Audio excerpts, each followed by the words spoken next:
MyFantasySportsTalk.com. Let's answer some mailbag questions. The first one comes from Larry Dubs Walker. It's not quite doo-wop like we had last week, but Dubs is a little bit cooler, a little bit hipper. To be honest with you, well, at least in 2017, that's what I would think the kids would rather be called Dubs than doo-wop. But Larry Dubs Walker. Should NBA teams be required to play their players if healthy? And you can edit this out if you want, but la breep is a breep. Says Larry Dubs Walker. You can fill in the bleeps with whatever word you want. He's not high on LeBron James, is what he's saying. But should the NBA require teams, take action and require teams to play their players if healthy? Orlando, how do you feel about this issue?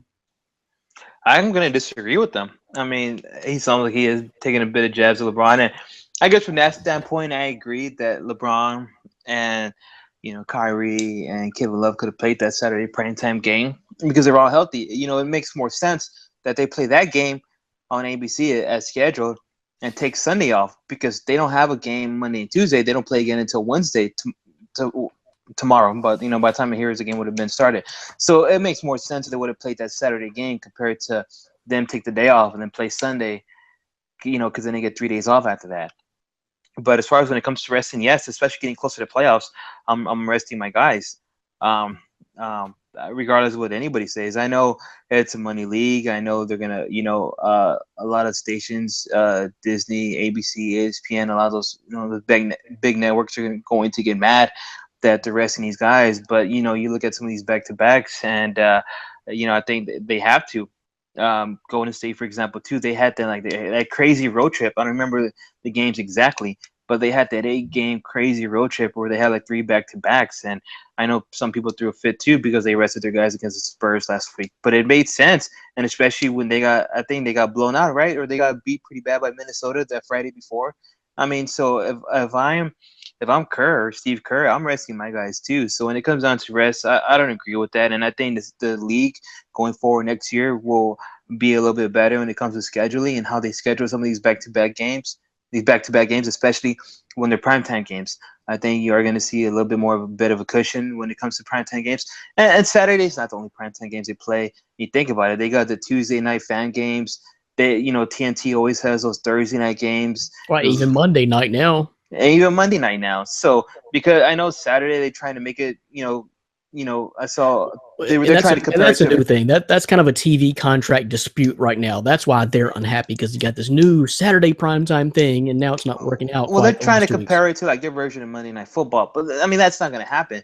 The NBA's, it's always fully loaded. What a lot of people forgot about this Saturday night is you ain't beating March Madness. I don't care if the Globetrotters are playing the 95 Bulls. You ain't beating March Madness.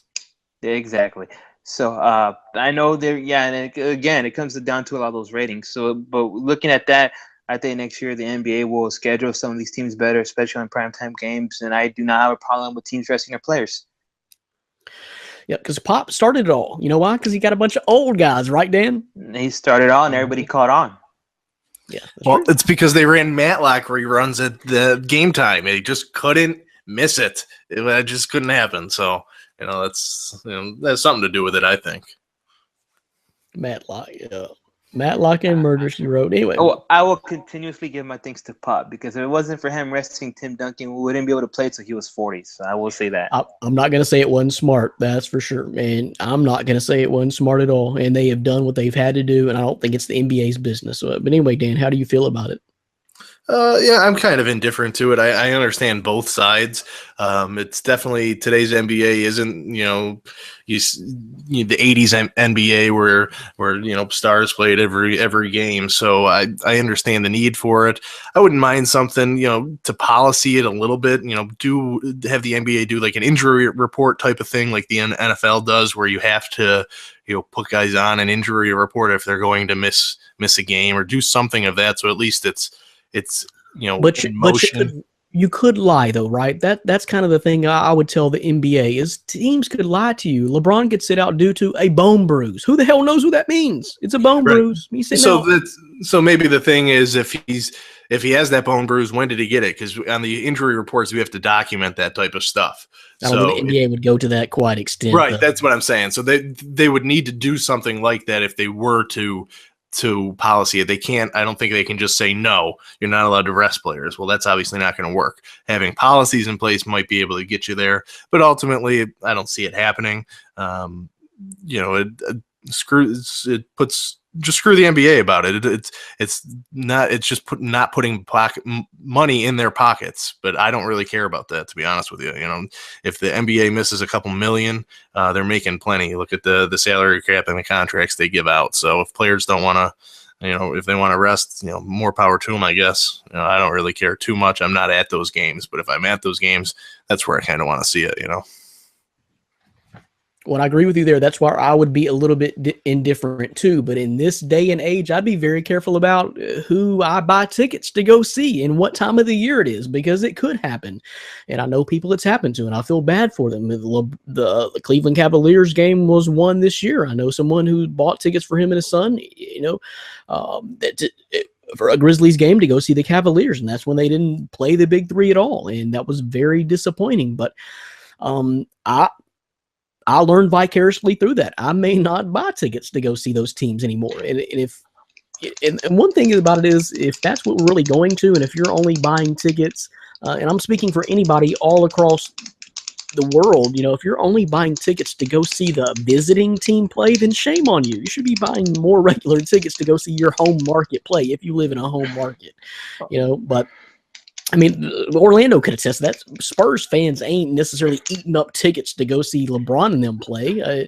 They're the product, I know it's going to be a more expensive ticket. I understand that. Warriors, Thunder, Cavs, there's going to be a little bit more expensive ticket, but they're selling out anyway because the Spurs are the product. Well, that was what you were saying too. For example, I had a friend in a real story who there was this guy selling a pair of tickets to the Spurs and Warriors game because, it was a highly anticipated game. And he was selling the pair for $1,200. Once it was announced that everybody was basically going to be resting, he was able to grab that pair off the guy for $200 for the two seats, and even has pictures of Kawhi, Steph from like the fourth row. Great seats. So speaking of what you said, ticket prices will drop, and that might mean things for going into next season. People probably won't want to pay the premium for a game like that if there's going to be the risk of not seeing their star players. Well, and that's exactly right, because that's what happened in this situation of a guy I know. I mean, he bought the tickets earlier for the Cavs when no one knew what was going to go on. Probably paid $7,500 for each ticket, and people sitting around him when he got to the game probably only paid $10 for their ticket. Because it was post announcement of the big three not playing. So that does suck, and I do understand that. And if you personally get bit by that, I understand it. But I'll tell you this: I don't want the NBA interfering. They cannot interfere, mediate, or control this situation in any way, because each one of these teams is their own businesses and they decide who works when. Every business in the world makes out a schedule and they decide who works when. Okay, I know this is a little bit different, but just as I was saying, anyone could say, if you want to get around this, he has a bone bruise. LeBron James has played more games in the NBA than anyone in the last decade because he's made 7 straight NBA finals.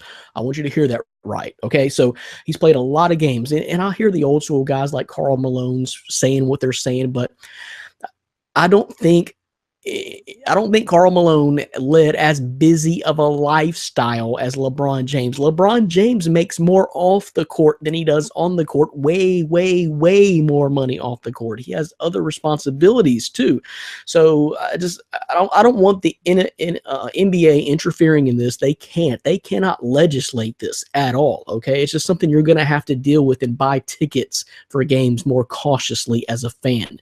You don't hear this in the NFL about fans who buy tickets to week 17 games. I mean, if it happens, it happens, but it's the same thing, and that's been going on for many years, and everyone understands if you're a fan of a home team in the NFL and you're already projected to make the playoffs, 1, 2, 3 seed comfortably in the playoffs, you probably don't want your star quarterback or running back playing in week 17 in a meaningless game. You understand it's all about the championships, and that's what drives it. So I don't want the NBA meddling, and I'm sorry that some networks may lose some ratings and a little bit of money. I'm so sorry for you. You have to deal with the other billions of dollars that you're making.